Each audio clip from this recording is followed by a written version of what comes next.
come. So now his next challenge is to be, how can I use technology to make sure that they come into the official fold, right? Now coming back to Bangalore challenge. Now people in Bangalore have built 5,000 square feet, but they pay taxes for only 500 square feet. For that, he doesn't need very complex technology to tell him that, this XYZ Krishna is actually built 5,000 square feet, but he's paying you only 500 square feet taxes. We don't need very complex.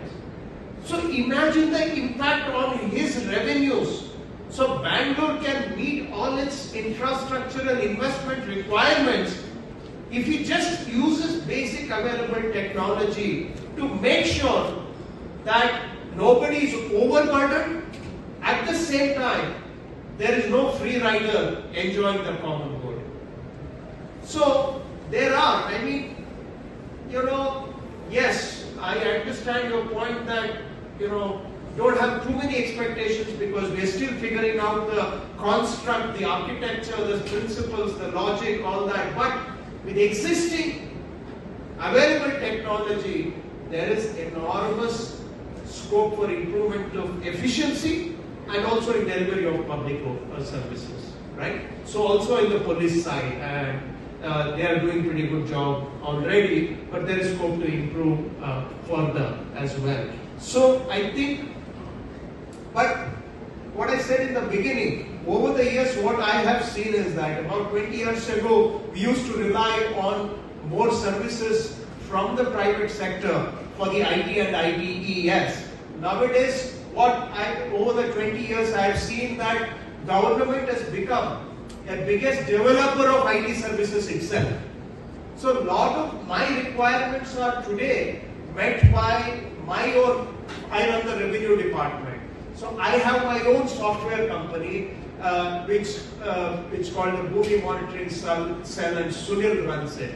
If something there Sunil cannot do, then the government has its own software company called e-governance department. So they have a large human resource, they develop some solutions. If there is something that the e-governance cannot do, then I go to the National Informatics Center, which is also an in-house IT service provider for the government. Why this has happened? Probably because over the years I've come to understand that these in-house service providers, developers, understand my domain far better.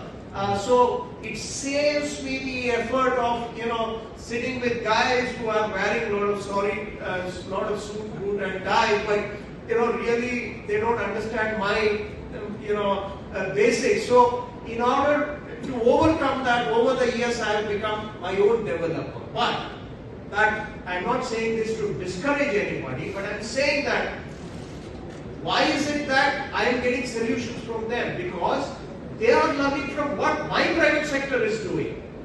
So they are just picking up solutions from private sector and acting as a bridge between what dynamism solutions exist in the private sector, modifying it to suit my requirements within the government. So I still benefit from the dynamism of Indian private IT prowess, right?